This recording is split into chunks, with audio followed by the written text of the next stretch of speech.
Sehari jelang Galungan, lonjakan penumpang terjadi di Pelabuhan Kusambe dan Tribuana Kelungkung. Stok daging babi untuk Galungan di Bali aman.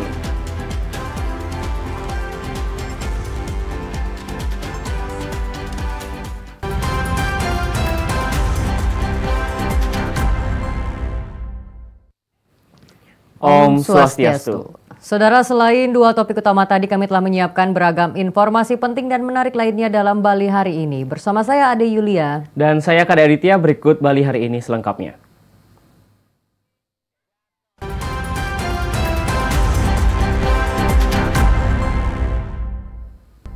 Informasi pertama, saudara, sehari jelang Hari Raya Galungan, lonjakan penumpang terjadi di Pelabuhan Kusambe dan Tribuana Kelungkung. Lonjakan penumpang didominasi warga lokal Nusa Penida untuk merayakan Hari Raya Suci Keagamaan.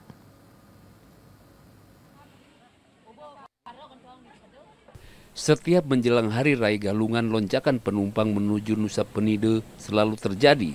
Hal tersebut tampak di Pelabuhan Tribuana dan Kusambe Kelungkung. Ratusan warga tampak antri di depan loket untuk mendapatkan kartis penyeberangan menuju Nusa Penida. Ramainya penumpang ini juga tampak pada tempat penitipan kendaraan bermotor. Petugas UPT Sah Bandar Kusambe Nengah Warnate mengatakan, puncak lonjakan penumpang diprediksi terjadi hingga sore hari saat penampahan Galungan atau satu hari menjelang Galungan.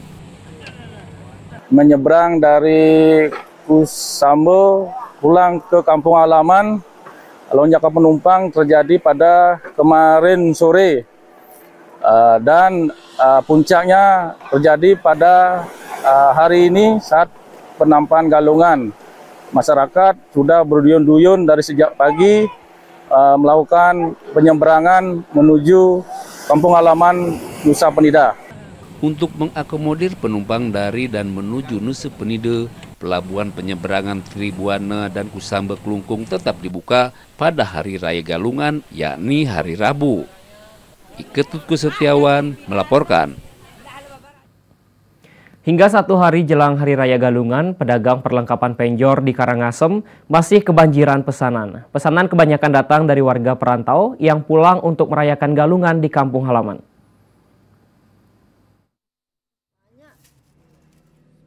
Hingga satu hari menjelang Hari Raya Galungan, para pengrajin dan penjual perlengkapan penjor masih sibuk menyelesaikan pesanan perlengkapan penjor yang dipesan oleh warga. Seperti yang terlihat di kios sekaligus tempat usaha pembuatan perlengkapan penjor milik Ninyoman Sriati. Bersama suaminya, Nyoman Sriati terlihat sibuk membuat perlengkapan penjor yang dipesan oleh warga yang akan diambil hari ini.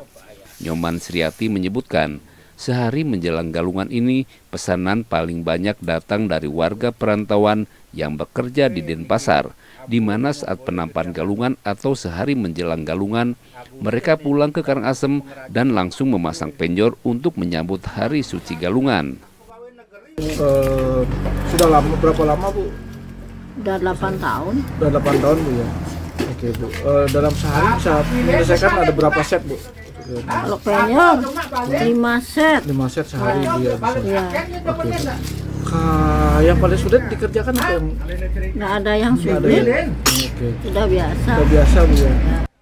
Dalam sehari, Nyoman Sriati bersama suaminya bisa menyelesaikan 40 set perlengkapan penjor lengkap sesuai pesanan. Harga satu penjor lengkap mulai dari Rp130.000 hingga Rp200.000 dan harga tersebut belum termasuk bambu. Andi Hussein melaporkan. Sementara itu persediaan daging babi menjelang Hari Raya Galungan dan Kuningan di Provinsi Bali masih aman, bahkan cenderung surplus. Dari kebutuhan sekitar 35.000 ekor, persediaan babi dari peternak di Bali mencapai 65.000 ekor. Kepala Dinas Pertanian dan Ketahanan Pangan Provinsi Bali, Wayan Sunade mengatakan, konsumsi daging babi di Bali pada Galungan sebelumnya menghabiskan 30.000 ekor babi. Untuk Galungan kali ini, persediaan babi di Bali mencapai 65.000 ekor yang seluruhnya siap potong. Pihaknya memprediksi kebutuhan babi untuk Galungan kali ini sebanyak 35.000 ekor, sehingga persediaan babi lebih dari cukup untuk dikonsumsi. Sementara itu, terkait kenaikan harga daging babi, Wayan Sunade menjelaskan, hal tersebut merupakan hal yang biasa menjelang Hari Raya Galungan. Terlebih daging babi dari Bali banyak yang dikirim ke luar pulau, seperti Sulawesi dan Kalimantan. Kenapa harganya agak naik sedikit, itu kan biasa. Di momen-momen seperti Hari Raya sekarang ini, pasti daging babi lah yang naik harganya, gitu meningkat. Apalagi sekarang daging babi kita banyak yang keluar. Seperti Sulawesi, Kalimantan Barat, karena di sana kena ASF di sana babinya, di spot-spot di Sulawesi, di Kalimantan Barat, dan di Lampung. Banyak babi kita yang keluar ke sana, gitu. Banyak yang keluar. Tetapi stok untuk Bali masih kita amankan, masih kita bisa kendalikan. Wayan Sunade menambahkan, harga daging babi di pasaran saat ini rata-rata Rp92.000 per kilogram. Sementara untuk babi hidup, harga per kilogramnya pada kisaran Rp49.000. Pihaknya terus melakukan pendampingan dan pemantauan agar harga babi dan daging babi tetap stabil. Sugiyarte melaporkan. Sementara itu, jelang Hari Raya Galungan, Dinas Pertanian, Ketahanan Pangan, dan Perikanan Kabupaten Bangli melakukan pemeriksaan kesehatan ternak babi. Upaya ini dilakukan untuk memastikan babi yang beredar di pasaran aman untuk dikonsumsi. Kepala Dinas Pertanian, Ketahanan Pangan, dan Perikanan Bangli, Iwayan Sarme mengatakan, pemeriksaan terhadap ternak babi dilakukan secara cepat. Upaya ini dilakukan untuk memastikan kesehatan daging babi sehingga aman untuk dikonsumsi. Pihaknya menerjunkan 4 tim di masing-masing kecamatan dengan jumlah anggota mencapai 17 orang. Pemeriksaan antemortem dan postmortem ini dilakukan secara acak, mengingat banyaknya kantong-kantong penyembelihan babi pada saat 1 hari jelang Hari Raya Galungan. Kita seperti biasa, kita punya tenaga medik veteriner. Setiap hari besar keagamaan kita lakukan pemeriksaan. Kita menyiapkan tenaga-tenaga yang ada, tenaga medik veteriner maupun paramedik veteriner. Setiap hari penampak juga mulai hari Seninnya, mulai penyajian kita sudah lakukan pemeriksaan antemortem dan postmortem. Sementara itu, saat ini harga daging babi di tingkat peternak di Bangli mencapai Rp48.000 hingga Rp49.000 per kilogram. Iwayan Sarme menambahkan untuk stok babi di Kabupaten Bangli sangat mencukupi. Saudara, jelang perayaan Hari Raya Galungan, harga ayam merah hidup di pemotongan ayam mengalami peningkatan, seperti pemotongan ayam di Dharma Sabo, Badung. Harga ayam hidup jenis ayam merah maupun ayam ras pedaging atau broiler di pemotongan ayam di Dharma Sabo, Badung mengalami peningkatan. Harga ayam merah hidup dengan berat 2 kg dari sebelumnya dijual Rp50.000 mengalami peningkatan menjadi Rp70.000 per ekor. Begitu juga dengan harga ayam ras pedaging atau broiler yang sebelumnya harga per ekor dengan berat 2 kg hanya Rp50.000 per ekor, kini meningkat Rp10.000 menjadi Rp60.000 per ekor. Untuk harga ayam merah ini di kisaran harga 70 per ekornya. Dan untuk yang udah dibersihkan 75.000 per ekornya. Dari harga galungan sebelum 50.000 per ekornya dan 55.000 yang udah bersih. Itu galungan seterusnya itu udah naik dia 20.000 jadinya 70.000 yang ini yang bersih 75.000.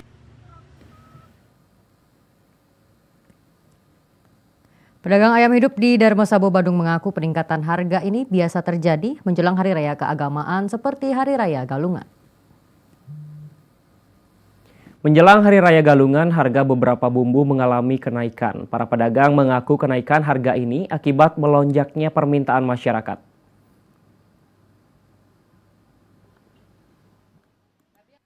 Menjelang Hari Raya Galungan, harga sejumlah bumbu di Pasar Gianyar mengalami kenaikan.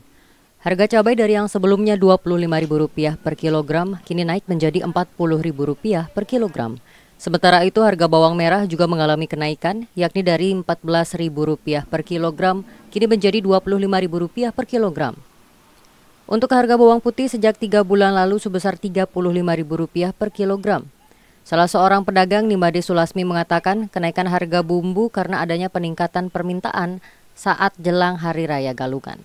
Sementara itu, Made Sulasmi mengaku ketersediaan bumbu dapur saat ini masih mencukupi, mengingat pasokan bumbu baik dari Pulau Jawa maupun dari petani lokal masih lancar. Dari 25 ke 40. Terus bawang? Bawang dari 18 ke 25. Bawang putihnya? Bawang putihnya masih harganya dari 6 bulan yang lalu 35. Kalau minggu-minggu kemarin, hari-hari kemarin? Masih kalau bawang putih. Yang naik tingginya nih kayak limu. Limu. Selain harga bumbu dapur, harga beberapa kebutuhan upacara seperti janur, bunga untuk canang juga mengalami kenaikan yang signifikan. Hal ini disebabkan pasokan yang kurang di tingkat petani, sedangkan permintaan terhadap komoditas tersebut tinggi. Wayan Sudarsana melaporkan. Masih informasi jelang Hari Raya Galungan, di mana harga cabai rawit tingkat petani mengalami kenaikan. Sebelumnya harga cabai rawit tingkat petani hanya Rp28.000 per kilogram. Saat ini petani menjual cabai rawit ke pedagang dengan mencapai harga Rp32.000 per kilogram. Jelang Hari Raya Galungan, harga cabai di tingkat petani mengalami kenaikan. Kenaikan harga cabai rawit ini karena ketersediaan cabai rawit tidak sebanding dengan kebutuhan di tengah masyarakat yang mengalami peningkatan. Selain itu, akibat cuaca panas ekstrim yang menyebabkan tanaman cabai rusak, salah seorang petani di Subak, Melayu, Angebagil, dan Pasar, Nyoman Suna mengatakan, saat ini dirinya menjual cabai rawit dengan harga Rp32.000 per kilogram. Harga cabai rawit ini mengalami kenaikan Rp4.000 per kilogram jika dibandingkan dengan harga jual sebelumnya yang hanya Rp28.000 per kilogram. Sedikit dari harga Rp32.000 per kilo. Ya, per kilo kita dibayar Rp32.000. Dari harga sebelumnya yang 28.000. Itu kan mendekati hari raya, Pak, ya. Hari raya sehingga kebutuhan masyarakat Bali itu untuk ini hari raya kan meningkat ya. Saat ini petani hanya melakukan perawatan tanaman cabai rawit di musim panas yang ekstrim dengan melakukan penyiraman tanaman cabai rawit sebanyak 2 kali sehari saat pagi dan sore hari agar tanaman tidak kering. 3 penjabat bupati dan wali kota dikukuhkan. Informasinya akan kami rangkaikan dengan sejumlah informasi pemilu dalam segmen Pilkada Serentak 2024 sesaat lagi.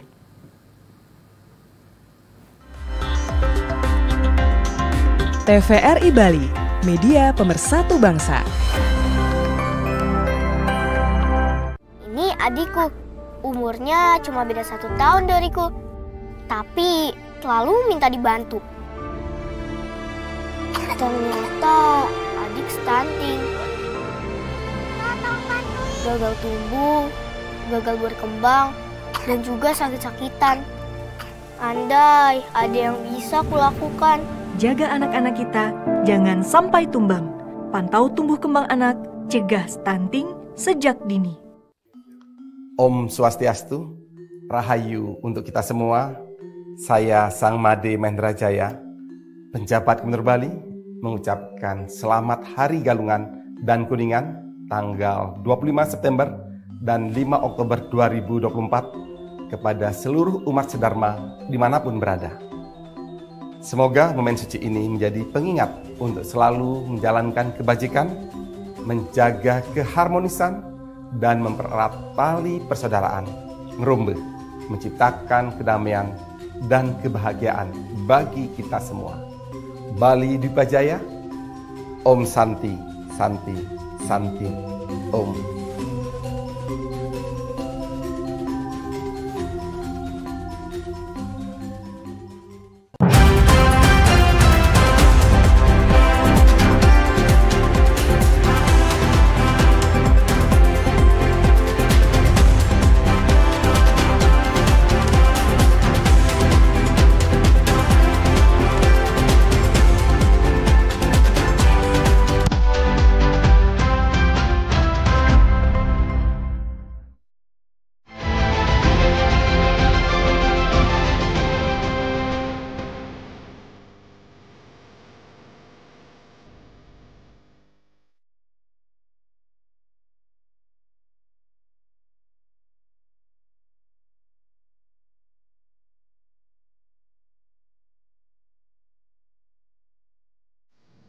Anda masih bersama Bali hari ini.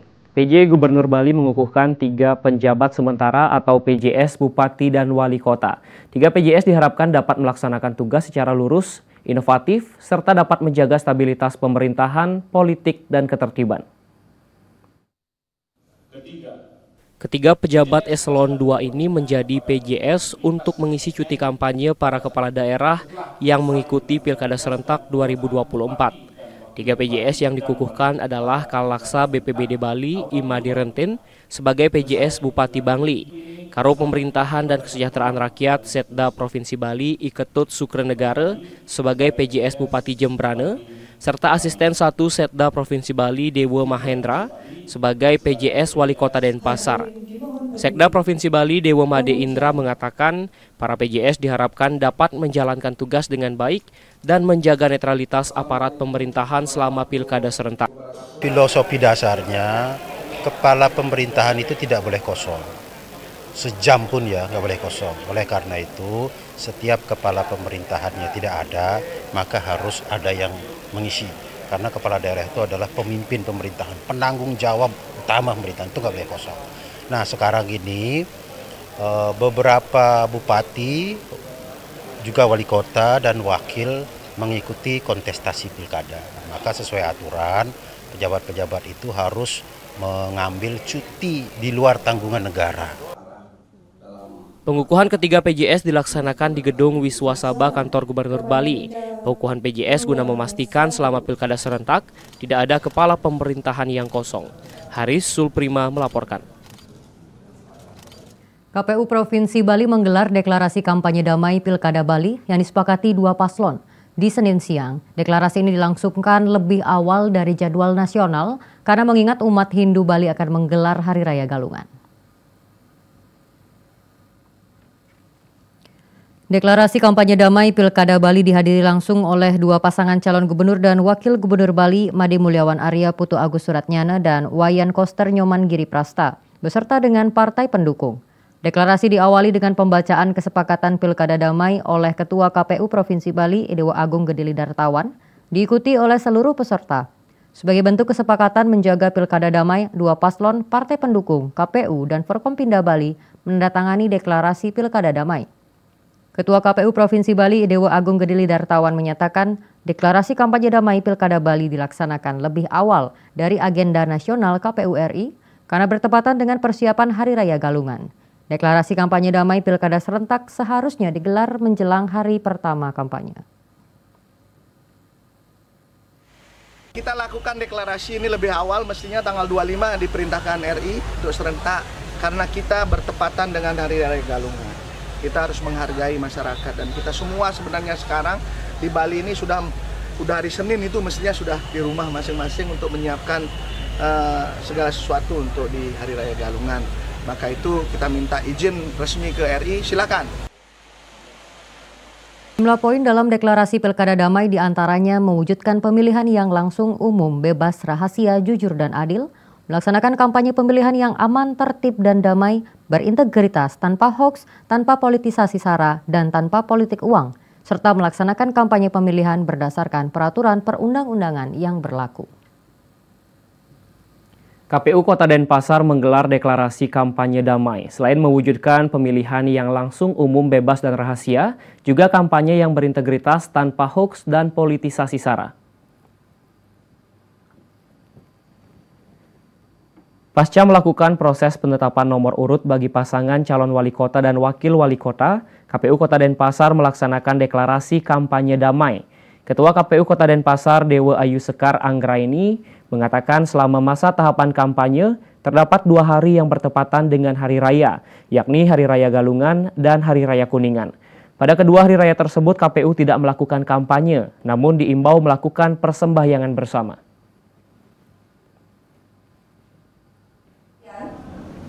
Nomor antrian yang paling dalam deklarasi kampanye damai ini sudah kami sampaikan bahwa tahapan kampanye yang dimulai tanggal 25 September sampai dengan 23 November 2024 itu akan ada 2 hari raya, yaitu Hari Raya Galungan dan Hari Raya Kuningan di tanggal 25 September 2024 dan di tanggal 5 Oktober untuk Kuningan. Di 2 hari raya tersebut kami menghimbau kepada 2 pasangan calon untuk tidak melakukan kampanye tetapi diisi dengan kegiatan persembahyangan bersama dan juga silaturahmi mengingat Hari Galungan dan Kuningan dirayakan oleh sebagian besar masyarakat Bali yang beragama Hindu. Sama pasangan calon beserta tim. Tema deklarasi pemilu damai Kota Denpasar yakni Ngulati Denpasar Santi. Tema ini diharapkan dapat dilaksanakan oleh para pasangan calon, partai pendukung, serta para relawan. Melalui deklarasi ini diharapkan dapat menciptakan pemilu yang tertib, damai, tanpa politik uang, dan politik tanpa ujaran kebencian. Deklarasi pemilu damai juga dilakukan di Kabupaten Gianyar. Deklarasi pemilu damai ini ditandai dengan penerbangan merpati sebagai simbol perdamaian.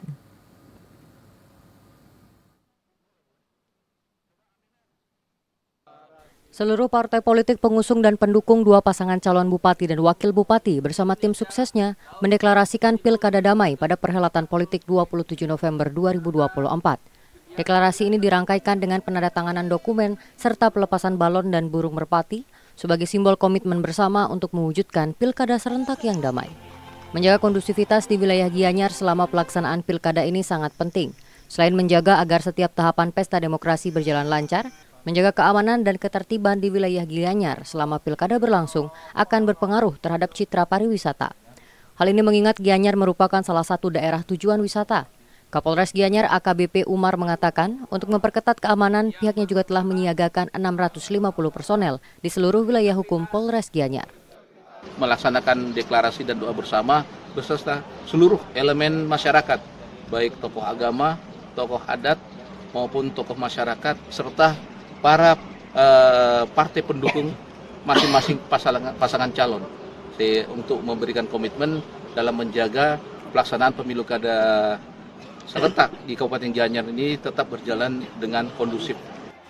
Dalam deklarasi ini, Polres Gianyar juga mengajak seluruh elemen masyarakat untuk turut menjaga keamanan, ketertiban, dan kondusivitas selama tahapan Pilkada 2024 sehingga pesta demokrasi dapat berjalan lancar.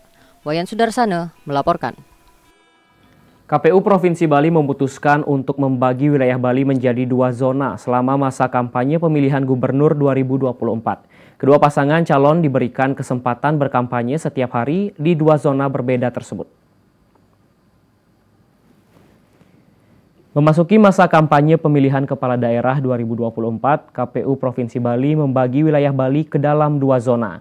Kabupaten Buleleng, Jembrane, Tabanan, dan Badung masuk dalam zona 1. Kota Denpasar, Kabupaten Gianyar, Kelungkung, Bangli, dan Karangasem masuk dalam zona 2. KPU Provinsi Bali juga telah menyusun jadwal kampanye masing-masing pasangan calon. Kedua kandidat dapat melakukan kampanye setiap hari, namun di zona yang berbeda.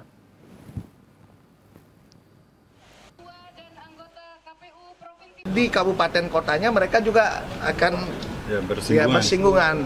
Tapi saya yakin dan percaya ya di Bali ini masyarakat kita akan mengikuti dan melaksanakan kampanye dengan baik, tidak dengan kekerasan atau apa, kita ajak semua. Dan apabila bertabrakan satu tempat, maka KPU memutuskan siapa surat ataupun pemberitahuan yang duluan masuk ke KPU dengan jam, detik, menit, itu akan kita berikan fasilitas. Yang lainnya mengalah. Ketua KPU Provinsi Bali meyakini kampanye di Bali akan berjalan aman dan tertib dengan pengaturan jadwal dan zona yang telah disepakati. Kampanye para kandidat yang akan bertarung di Pilkada serentak 27 November 2024 mendatang dimulai pada Kamis 26 September 2024. Masa kampanye ini mundur 1 hari dari jadwal nasional yang dimulai pada 25 September 2024 karena bersamaan dengan perayaan Galungan umat Hindu Bali. Komisi Pemilihan Umum KPU Kabupaten Badung menghimbau masing-masing pasangan calon bupati dan wakil bupati Badung tidak melakukan kampanye pada saat Hari Raya Galungan dan Kuningan. Hal ini untuk menghormati adanya pelaksanaan Hari Suci Keagamaan. Hari pertama masa kampanye pemilihan kepala daerah Pilkada serentak 2024 di Bali bertepatan dengan Hari Raya Galungan. Terkait hal tersebut, KPU Badung telah melakukan rapat koordinasi dengan masing-masing pasangan calon Bupati dan Wakil Bupati Badung agar tidak berkampanye pada saat Hari Raya Galungan dan Kuningan. Ketua KPU Badung I Gusti Ketut Gede Yusuf Arsana Putra mengatakan beberapa kegiatan yang memenuhi unsur kampanye yakni adanya foto paslon, nama paslon, nomor urut, visi misi, ajakan memilih dan tanda contreng.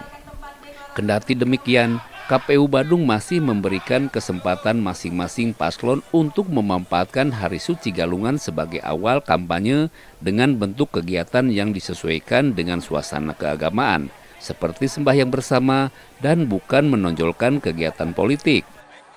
Karena kebetulan kampanye kita di Bali ini bertepatan dengan Hari Raya Galungan. Jadi untuk di Hari Raya Galungan kami sudah melakukan rapat koordinasi dengan kawan-kawan paslon. Galungan dan Kuningan kita tidak melaksanakan kegiatan kampanye. Teman-teman tetap kami berikan kesempatan untuk memanfaatkan hari itu sebagai awal kampanye, tetapi bentuknya disesuaikan dengan kegiatan keagamaan di Bali, yaitu Hari Raya Galungan. Mungkin bentuknya dia sembahyang bersama. KPU Badung juga membagi zona kampanye ke dalam 2 zona, yakni zona utara dan selatan. Zona utara meliputi Kecamatan Petang, Abian Semal, dan Mengui. Sedangkan zona selatan antara lain Kute Utara, Kute, dan Kute Selatan. Indra Wijaya melaporkan. Sementara itu, Polres Karangasem menggelar deklarasi kampanye dan pemilu damai dengan seluruh pasangan calon kepala daerah. Melalui deklarasi ini, 3 pasangan calon kepala daerah di Karangasem dapat turut menjaga kondusivitas dengan melaksanakan kampanye yang edukatif. Masa kampanye yang akan dilaksanakan pada tanggal 26 September 2024, Polres Karangasem menggelar deklarasi pemilu damai yang diikuti oleh 3 pasangan calon kepala daerah yang akan berkontestasi pada Pilkada 27 November 2024. Pembacaan deklarasi dilaksanakan oleh Ketua Tim Pemenangan dari ketiga pasangan calon secara bersama-sama, yang kemudian dilanjutkan dengan penandatanganan pernyataan kesepakatan bersama kampanye dan pemilu damai oleh masing-masing pasangan calon. Kapolres Karangasem AKBP I Nenga Sudiarte mengatakan, deklarasi kampanye dan pemilu damai ini dilaksanakan untuk menegaskan kesepakatan dari 3 pasangan calon kepala daerah dalam menjaga kondisi keamanan tetap kondusif selama berkampanye, melakukan kampanye yang edukatif, dan menghindari kampanye hitam serta provokatif. Untuk deklarasi bersama ini untuk bersama-sama ya. Semua pihak ya, semua elemen yang terlibat di dalam pilkada ini berkomitmen ya, untuk menjaga ya, bagaimana pilkada di Karangasem itu bisa tercipta dengan suasana aman, sejuk, damai. Harapannya juga bisa menjadi role model ya, pilkada yang penuh dengan etika politik yang berlandaskan dengan kearifan lokal di Bali. Polres Karangasem berharap dengan penandatanganan pernyataan kesepakatan kampanye dan pemilu damai ini, proses demokrasi untuk memilih pemimpin di Kabupaten Karangasem dapat berlangsung lancar, aman, tertib, dan damai. Sementara itu, untuk pengamanan pasangan calon, Polres Karangasem juga telah menugaskan sejumlah personilnya di masing-masing pasangan calon. Andi Hussein melaporkan. Komandan Korem 163 Wirasatya melakukan pengecekan personel Kodim 1611 Badung. Pada pilkada serentak, personel TNI wajib netral dan mampu menciptakan situasi yang kondusif serta dapat mengantisipasi setiap potensi kerawanan yang mungkin terjadi selama tahapan pilkada. Jelang perhelatan pilkada serentak di seluruh Bali, kesiapan personil TNI sangat diperlukan. Dandrem 163 Wirasatya Brigjen TNI Ide Idewo Agung Hadi Saputra mengatakan kunjungan kerja ini penting untuk melihat secara langsung kondisi nyata satuan jajaran sekaligus mengecek kesiapan personil. Sebanyak 300 lebih personil diterjunkan di seluruh wilayah Provinsi Bali untuk pengamanan pelaksanaan pilkada serentak November mendatang. Terkait dengan pilkada, kami sudah mempersiapkan dalam di Korem sudah melakukan apel yang kami gelar kurang lebih 1.319 orang untuk pengamanan pemilu kada baik tingkat pilkada bupati dan bupati maupun pemilu. Tahapannya sudah jelas. Hari ini sudah melakukan penetapan calon baik bupati,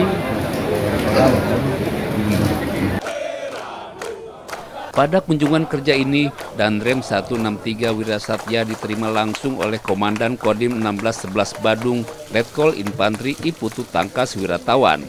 Danrem 163 Wirasatya juga menekankan pentingnya sinergi dan kolaborasi dengan jajaran Polri dalam rangka memelihara keamanan masyarakat. Haris Dulprima melaporkan.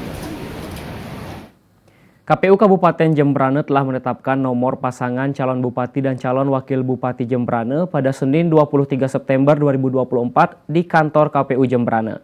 Pengundian ini dilakukan setelah KPU Jembrane secara resmi menetapkan 2 calon kepala daerah Kabupaten Jembrane yang berkontestasi pada Pilkada Serentak 2024.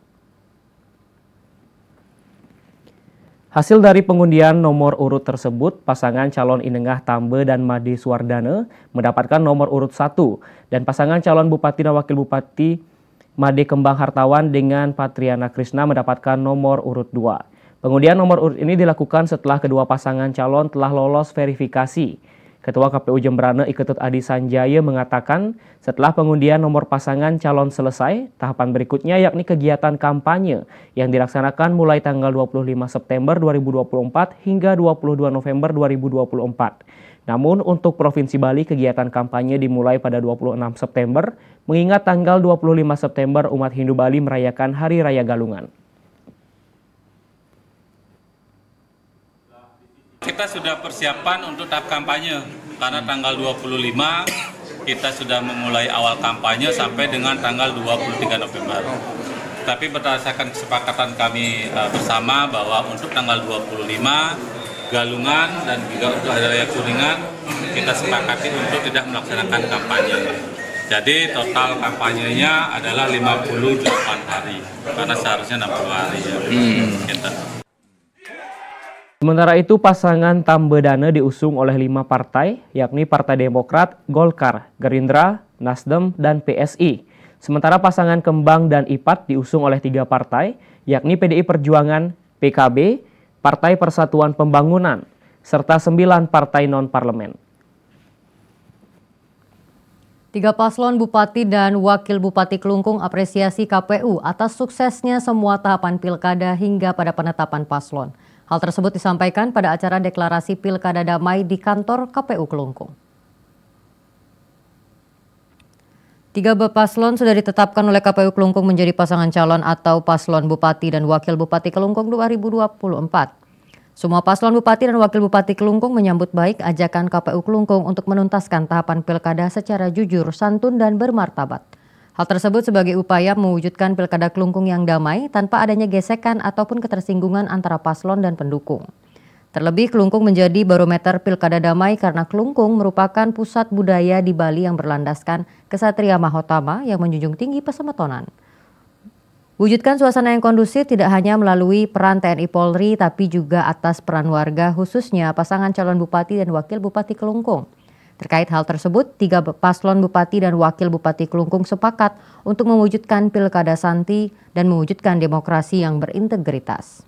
Paket Astaguna atau paslon Madekasta dan Ketut Gunakse merupakan nomor urut 1, paket Satria dari paslon Made Satria Cok Gede Surya Dharma nomor urut 2, dan paket Jaya Ketut Juliarte dan Made Wijaya merupakan paslon nomor urut 3. Mereka berkomitmen untuk mewujudkan Pilkada yang damai. Mendukung kampanye hijau atau Go Green di Bali, 2 pasangan calon Bupati Tabanan dan Wakil Bupati Tabanan sepakat tidak banyak memasang baliho pada perhelatan Pilkada Serentak di Kabupaten Tabanan.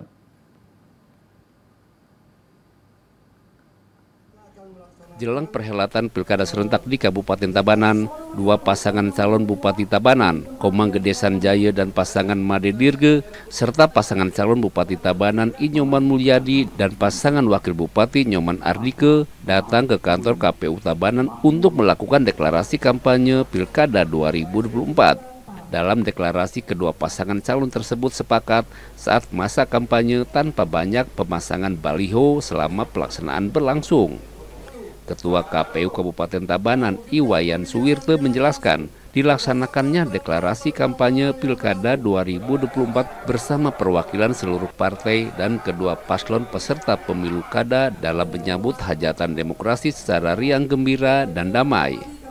Khususnya saat pelaksanaan kampanye nanti, kedua pasangan calon dan seluruh partai pengusung mendukung kampanye hijau atau Go Green di Bali.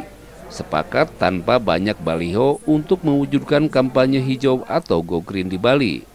Kepada para pasangan calon, para pendukung, dan partai politik peserta daripada pemilihan Bupati dan Wakil Bupati Tabanan itu nanti bisa melaksanakan kegiatan kampanye dengan baik sesuai dengan peraturan dan perundang-undangan yang berlaku.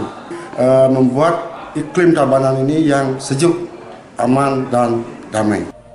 Diharapkan dari kesepakatan dan deklarasi kampanye tersebut, pelaksanaan menyambut Pesta Demokrasi Pemilu Kada 2024 bisa berjalan aman, damai sesuai aturan dan regulasi sehingga mampu mewujudkan lingkungan Tabanan hijau atau Go Green dari alat peraga kampanye atau atribut kampanye.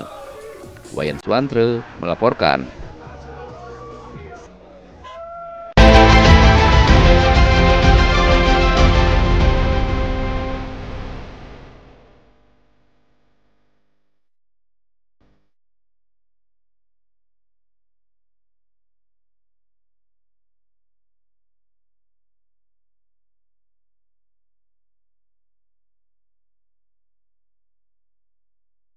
Sistem notifikasi kebencanaan melalui siaran TV digital mulai diberlakukan. Informasi selengkapnya akan kami hadirkan usai jeda, tetaplah bersama kami.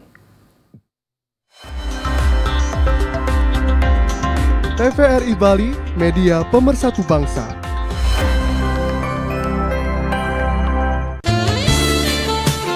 Bentar. Ini calon istrinya pucat ya? Belum pakai MUA apa animnya sih? Laki-lakinya kagak paham apa? Ngakunya calon imam. Kata gua nih ya, foto priwet boleh aja, tapi mending tes kesehatan dulu dah. Ntar pas hamil bermasalah, anak gua gak sehat, ribet dah lu. Sampean ngomong apa tuh bang? Emang gimana bang caranya? Gampang, langsung aja cek kesehatan ke puskesmas, terus download e-mail, masukin tuh hasilnya untuk jadi syarat administrasi pranikah. Ayo deh kita mulai lagi. Lah, mana yang mau dipoto? Puskesmas bang.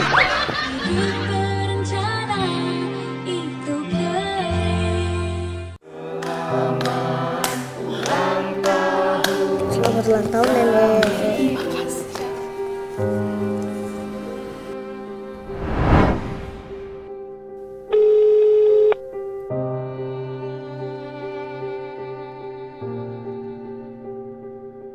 Nak, tidakkah kau ingat hari ini? Kakak, jangan main ponsel terus. Iya, besok kita bisa ketemu kok. Ini bu, obatnya bu, ntar. Iya, sorry, aduh, sorry itu tadi ada. Hari ulang tahunku, kenapa tidak ada yang ingat?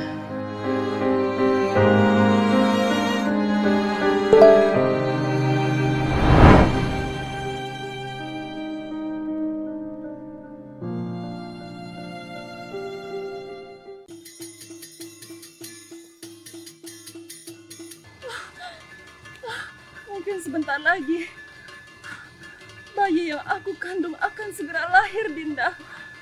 Yang berhak mengatur perang ini adalah kami, bukan kamu.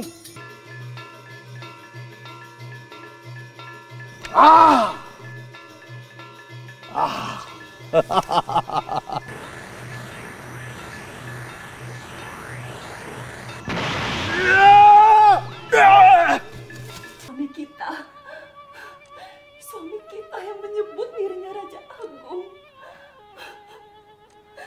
adalah putra kandungku, Watu Gunung. Apa? Suami kita Raja Agung tiada lain adalah Watu Gunung.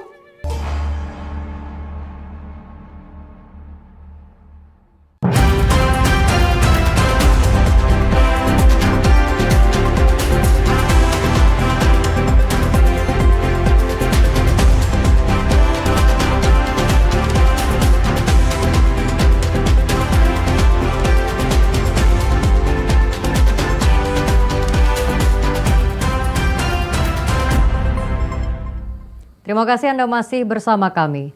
Sistem penyampaian peringatan kebencanaan melalui pesan dan siaran di TV digital kini sudah mulai diberlakukan di seluruh daerah di Indonesia. Saat bencana terjadi, masyarakat di seluruh daerah akan menerima pesan atau notifikasi kebencanaan guna meminimalisir resiko dampak bencana.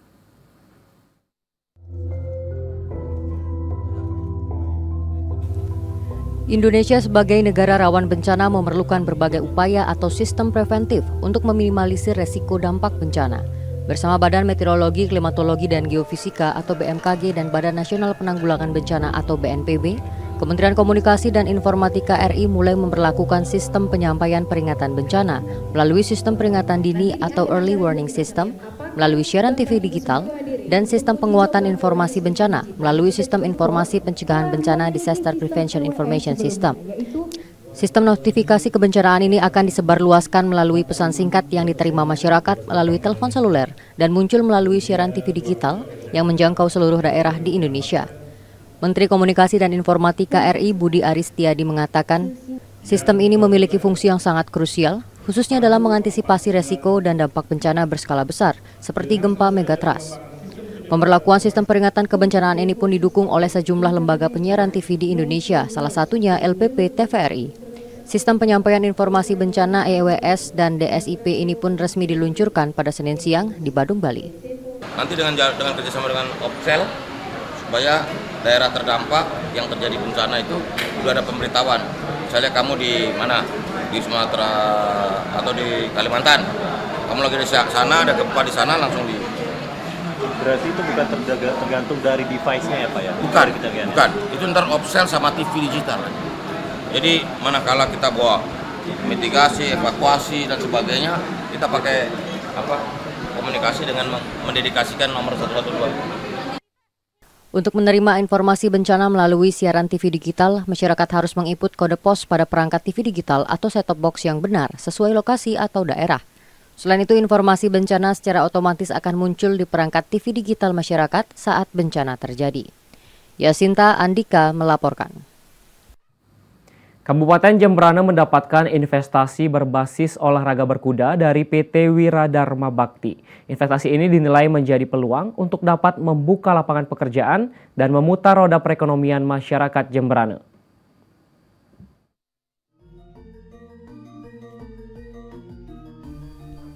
Proses pembangunan arena olahraga polo berkuda ini akan segera dimulai, yang diawali dengan pecaruan agung yang dipuput ide pedanda istri Rai Sigaran.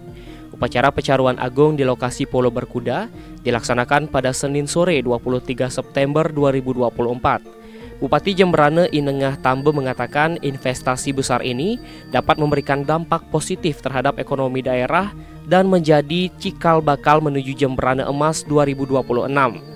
Dirinya menambahkan adanya investasi ini menjadi peluang untuk membuka lapangan pekerjaan baru serta diharapkan dapat memutar perekonomian di Kabupaten Jembrana. Dirinya optimis setelah terrealisasi, infrastruktur lainnya juga akan menyesuaikan sehingga pendapatan asli daerah Jembrana akan meningkat. Saya senang sekali karena ini cikal bakal daripada kita melompat menuju Jembrana Emas ya. Kalau ini terbangun, saya yakinnya infrastruktur yang lain juga akan mengikuti. Kemudian juga saya yakinnya juga PAD pendapatan asli daerah Kabupaten Jembrana akan cepat menjadi melompat begitu sejajar dengan PMK lain yang ada di Bali. Besar ini peluang yang besar sekali karena di sini akan ada rekrutmen tenaga kerja yang luar biasa. Itu satu. Nomor dua, adanya urban mungkin dari kabupaten lain yang bisa bekerja di sini sehingga akhirnya mereka akan mondok di sini, kos di sini, makan di sini, begitu, membelanjakan gajinya juga di sini, di Jembrana. Sementara itu, bentuk olahraga berkuda yang dimaksud antara lain pacuan kuda, polo berkuda, dan cross country. Selain itu, investasi kegiatan multiusaha lainnya berupa peternakan yang berbasis silvopastura seperti peternakan sapi di dalam areal hutan. Iketut Jimmy melaporkan. Saudara, hunian hotel di sejumlah hotel di kawasan Candidase Karangasem saat ini mengalami kenaikan yang signifikan.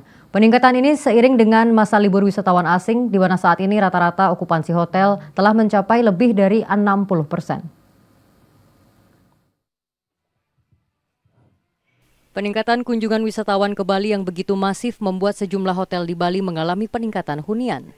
Begitu pula yang dirasakan sejumlah hotel di kawasan wisata Candi Dase Karangasem. Menurut salah seorang pelaku pariwisata di Kabupaten Karangasem, I Gusti Agung Bagus Krisna Putra, kini kunjungan wisatawan khususnya wisatawan Eropa ke Karangasem terus mengalami peningkatan. Peningkatan kunjungan tersebut sangat signifikan dengan rata-rata hunian hotel mencapai lebih dari 60%. Bahkan beberapa hotel ada yang mencapai 90%. Hal ini juga disebabkan banyaknya event internasional yang diselenggarakan di Pulau Dewata. Mungkin sekarang dengan adanya COVID sudah tidak ada, nah sekarang banyak sekali tamu-tamu repeater atau agent-agent Eropa atau overseas agent ataupun local agent yang sudah mulai mengarah kepada Bali itu sendiri dan apalagi khususnya di Karangasem. Nah itu membuat peningkatan yang begitu signifikan, artinya dari 40 menuju ke di atas 60%. Pelaku pariwisata di Karangasem optimis peningkatan kunjungan wisatawan ke wilayah timur Bali ini akan terus meningkat jelang libur akhir tahun. Putra Widiarsana melaporkan. Informasi menarik lainnya akan kami hadirkan sesaat lagi, tetaplah bersama Bali hari ini.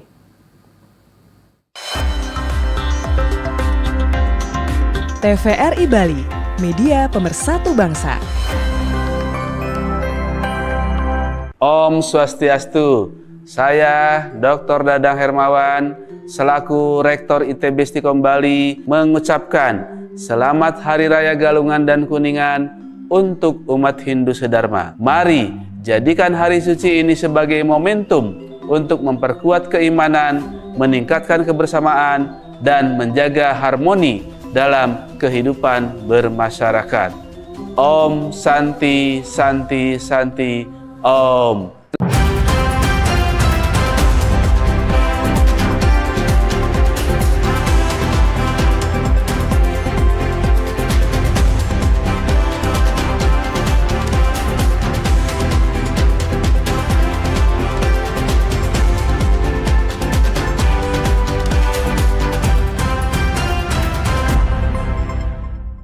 Saudara, mulai 1 Oktober 2024, warga Denpasar wajib melakukan pemilahan sampah di tingkat rumah tangga. Sebanyak 10.000 tas pemilah sampah akan dibagikan menjelang penerapan sistem tersebut.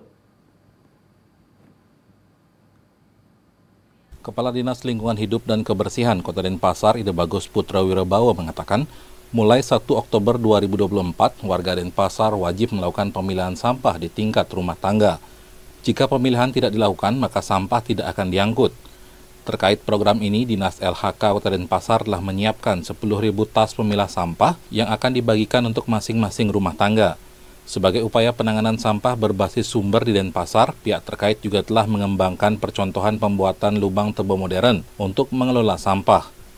Asosiasi Daur Ulang juga akan bekerja sama dengan Pemkot Denpasar dalam upaya penanganan sampah plastik. Asosiasi ini akan memberikan mesin untuk mengubah plastik menjadi biji-biji plastik yang dapat didaur ulang kembali menjadi bahan plastik baru, seperti tas kantong plastik dengan kualitas bagus yang nantinya akan diekspor ke luar negeri. Dalam menangani permasalahan sampah, Kota Denpasar juga akan merealisasikan mesin pencetak sampah plastik menjadi popping block. Untuk mesin peleleh plastik dan pencetak popping block akan direalisasikan pada APBD Perubahan Kota Denpasar tahun 2024 ini. Hingga kini tercatat sebanyak 1.428 orang tenaga swaklola sampah di Kota Denpasar. Sosialisasi akan dilakukan secara bertahap ke desa-desa. Saudara, berikut akan kami hadirkan informasi perakiraan cuaca untuk tanggal 25 September 2024 yang akan disampaikan Prakirawati BBMKG Wilayah 3 Denpasar, Wulan Wandarana. Halo pemirsa TVRI Bali dimanapun Anda berada, berikut perakiraan cuaca umum berlaku Selasa 24 September 2024, di mana secara umum wilayah Bali diperkirakan cerah berawan hingga berawan dengan masih adanya potensi hujan ringan di sebagian besar wilayah Bali. Dengan suhu udara berkisar antara 19 hingga 32 derajat Celcius, dan angin secara dominan bertiup dari timur hingga tenggara dengan kecepatan maksimum 30 km per jam. Dan masih perlu untuk diwaspadai juga untuk potensi tinggi gelombang laut yang dapat mencapai 2 meter dan yang terkhusus di perairan selatan Bali. Dan sekian perakiraan cuaca umum dari BMKG Wilayah 3, kami kembalikan ke studio. Terima kasih. Saudara, demikian Bali hari ini. Siaran TVRI Bali dapat disaksikan melalui aplikasi TVRI Klik dan via satelit Telkom 4. Kami mewakili keluarga besar kerabat TVRI Stasiun Bali mengucapkan selamat menyambut Hari Raya Galungan bagi umat Hindu Sedharma. Dan akhirnya kami mewakili kerabat kerja yang bertugas pamit undur diri. Terima kasih atas perhatian dan kebersamaan Anda. Tetap saksikan TVRI, media pemersatu bangsa. Sampai jumpa. Om Santi, Santi, Santi Om.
Kabupaten Badung tahun 2024. Pilkada serentak yang akan berlangsung 27 November 2024 menjadi momen penting dalam berjalannya demokrasi di Kabupaten. Pilkada serentak di pasangan calon bupati dan wakil bupati Kabupaten Badung.